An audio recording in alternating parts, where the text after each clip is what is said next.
Hey guys, we're Eric and Ash, and welcome to our van.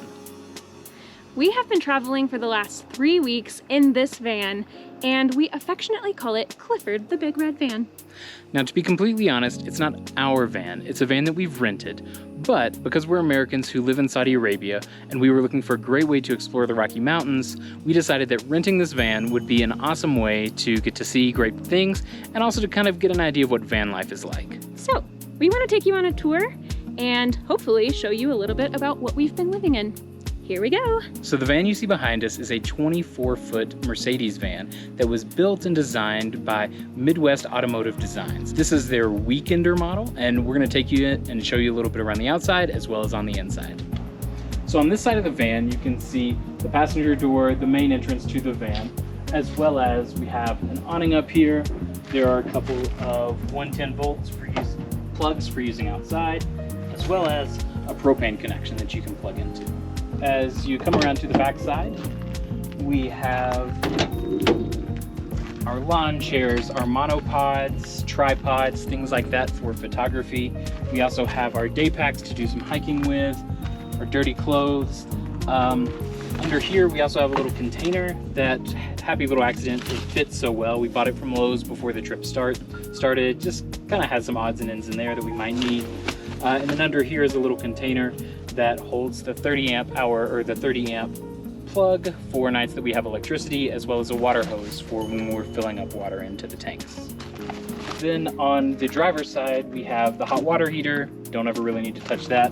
Also our plug for the 30 amp power. We've got power. Coming around over here, we have an auxiliary shower so that you can open it up and you can shower on a night if you're out by yourself there. And then we have the way that you are able to clear your gray water and your black water. So you can see here, we've got a little hose in there, pulls out really nicely, and then electric valves to open up the black and the gray water tanks, as well as to retract the reel once it's done. And then finally over on this side, we've got a freshwater connection that you can pour water directly into, or if you're connected to a place that has a hose, you can just plug it directly in and you've got all the water that you could need.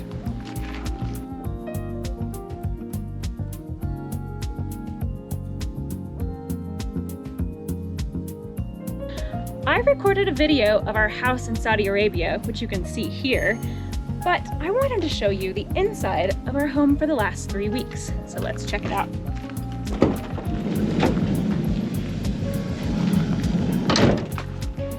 So the inside of this is very similar to what an RV would look like because it was designed by a company that does that. So when you come in, obviously you've got the captain's chairs, and both of these actually flip around so that you can, have a nice little sitting area here with 4 chairs. This spot is for a table, so there's a table that we can attach to the floor, and it allows you to have 4 chairs and a table for eating or working or whatever you need to do. One thing we brought that has been very, very useful are these back of the chair organizers, which we actually use in our FJ in Saudi, but it has allowed us to keep things like binoculars and sunscreen and bug spray and wipes and things really accessible so that we don't have to go digging around in the cabinets to find them. So I recommend if you have something like that, that's a good way to store things. Also, I'll just make a note of these nice little sections up here above the chairs. They have been really useful for storing our guides. Like we've got some hiking guides and some bird guides and maps, so that was really a nice touch. There are 2 TVs, one at the front and one at the back, with HDMI hookups and a sound system to go with it, but honestly we haven't used it at all because we have iPads that have things downloaded and we just have been enjoying nature. I think if this was our car, we would probably get rid of the TV and use this as more storage. Which brings me to this side. So this is where our storage starts, and this is a very important one that has all the information about our battery life and It also has the buttons for turning on the water pump and the water heater. It also is the part where you can start the generator. Unfortunately, that's not worked the entire time we've had the car, and so that's led to a few other issues, but we can talk about that a little bit later when we share some of our pros and cons. This is also where we've kept our first aid kit and some games, so it's just kind of been a catch-all sort of cabinet. I will talk more about the other cabinets in a moment, but I just want to point out the windows. This has been a really cool feature that I think if we were to have a car like this or something similar, we would like to have, because they open and they open out like this, so that even when it's raining, you don't have to close them, because they've got enough coverage that allows air to come in but water to stay out. And each window also has a nice blind that is, it keeps things semi-dark. They're not blackout by any means, but definitely helps at night when you're trying to keep things private. This is also where we kept our table. Like I said, remember it goes here on the floor. There's a pole and then a top that goes onto it. So we've just stored it there. Then you can come back here. There's a little bit more places to store things behind the two chairs.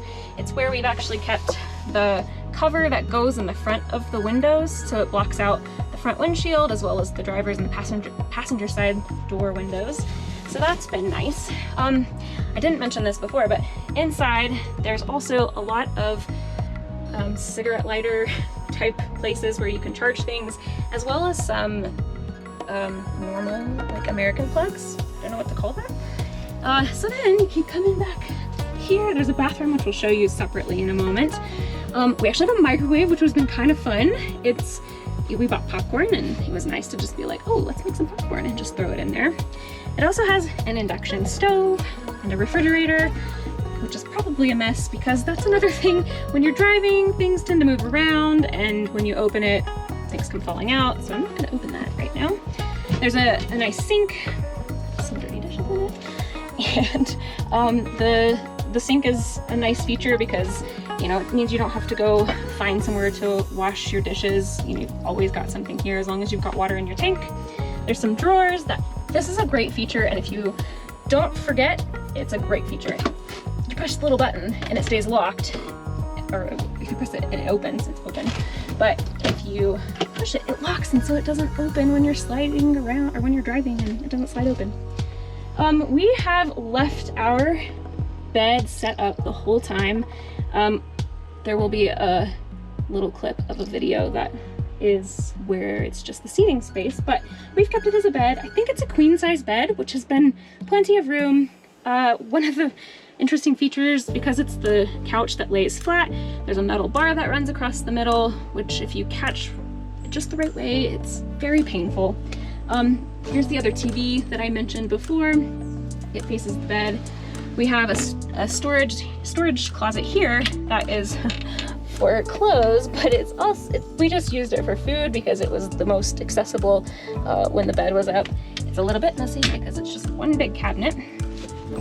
The other cabinets, we just used things, or we used it for clothes. We actually decided to get some packing cubes to make it a little bit easier to find things, and we labeled the packing cubes so that we could find things pretty quick.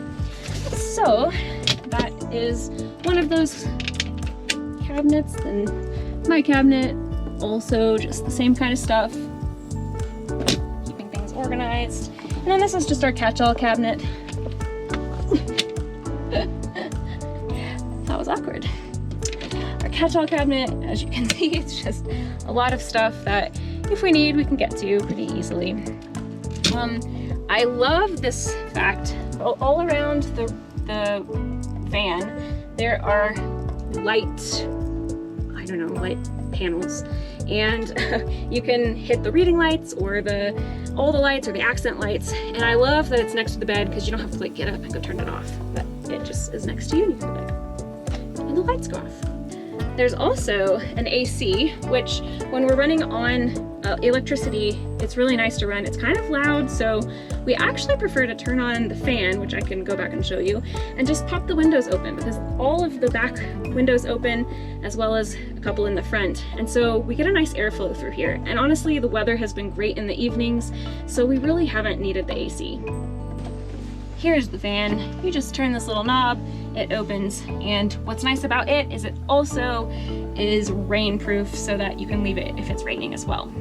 Now I will show you the bathroom, and I will say it is tiny enough that I have to do it on my own. So there's a glass door here, and it has a nice lever that locks it into place so that when you're driving, kind of like the drawers, it doesn't go crashing around.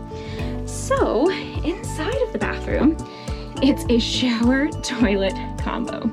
You can see the shower head up here and the toilet down here. Now it is quite a tight fit. I fit in it with a little bit of space, but you know, it's in a small van, so what do you expect? But it does run on propane, like the water heater runs on propane and electricity, so that's nice. You can always have a hot shower as long as those things are running. It has a curtain to close yourself into the shower so that it doesn't run under the door, because the door does not seal, so you've got to make sure that you have something blocking the water. It also has a nice drying hook at the top. That it's just like a cord that runs across the top. I'm sorry, that was very awkward. Very awkward shot. But it has that to dry things on. It has a fan to run when you are in the shower or when it's just you're letting it dry. And then this, I think, is one of the coolest things about the shower, is that the toilet paper roll has this little cover to make sure that it stays nice and dry. I mean, that's so clever. Who wants wet toilet paper? So that's the shower. So I think that gets us to our pros and our cons on the van. And overall, we've had a really great experience in the van, and it's been really fun to just try out van life for a while. So when I think about pros, I think the first thing is that it's really just a great car to drive. I mean, it's a Mercedes, it's built really well, it drives great. Even though it's 24 feet long, it doesn't feel like it is any bigger than a Suburban or just a big SUV. It's actually been really, really easy to drive, driving down the road or whatever. I actually haven't driven it at all. I'm a little intimidated to drive such a long car, so I can't speak from experience, but as a passenger, it's ridden really well, and I don't feel like it's really comfortable.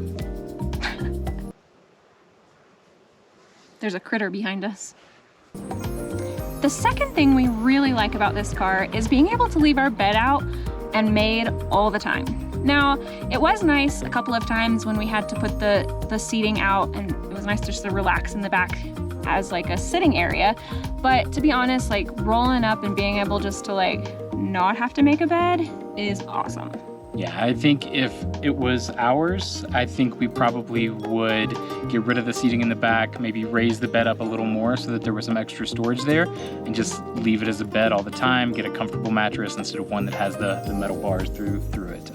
But just having the ability for it to always be there, I mean, I think there were even a couple of days we just pulled off and took a nap in the middle of the day. It's really nice just to have your bed always there. Another thing we really liked about this was kind of having those RV features.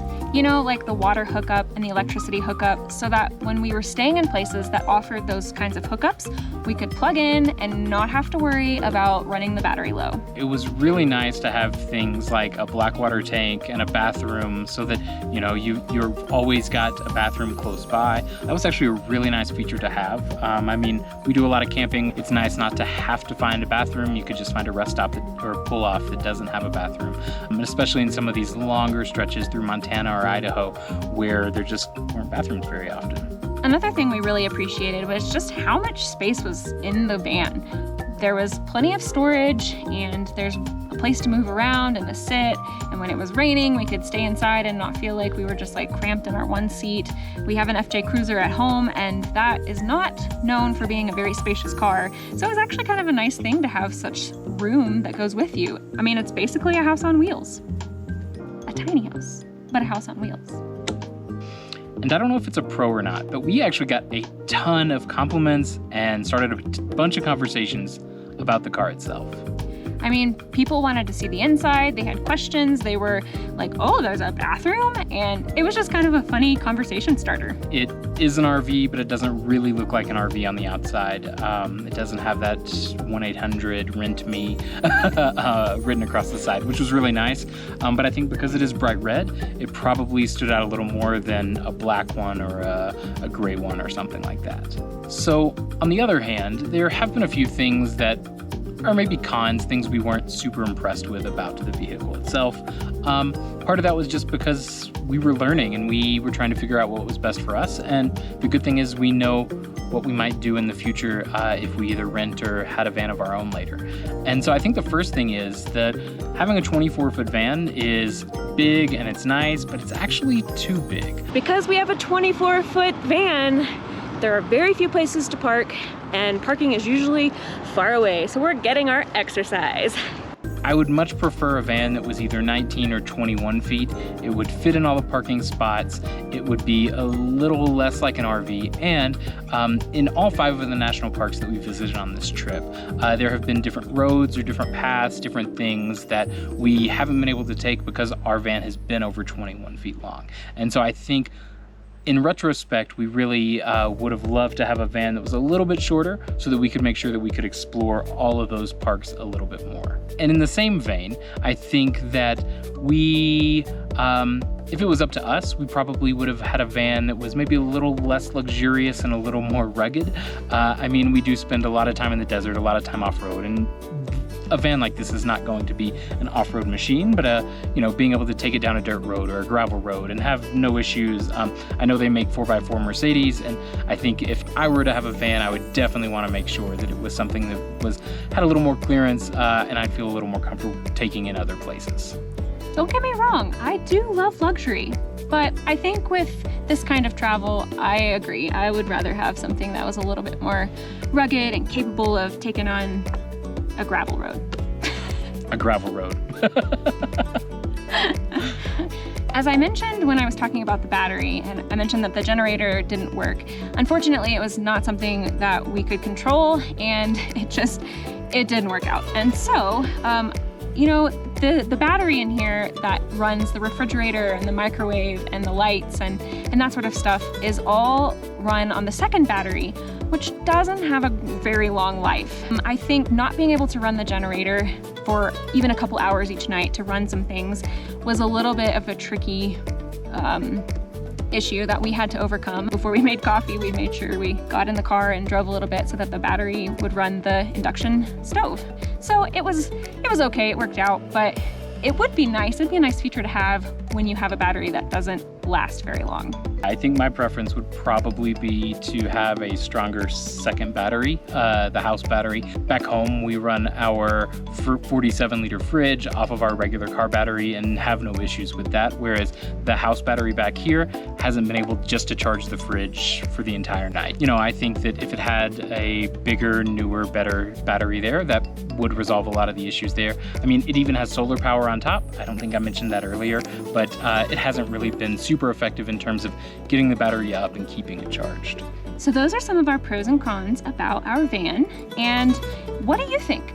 Would you like to travel in something so luxurious, or would you be on our side and be a little bit more in the rugged camp? Let us know in the comments below what you think about the van and what you would suggest we also include in our future car.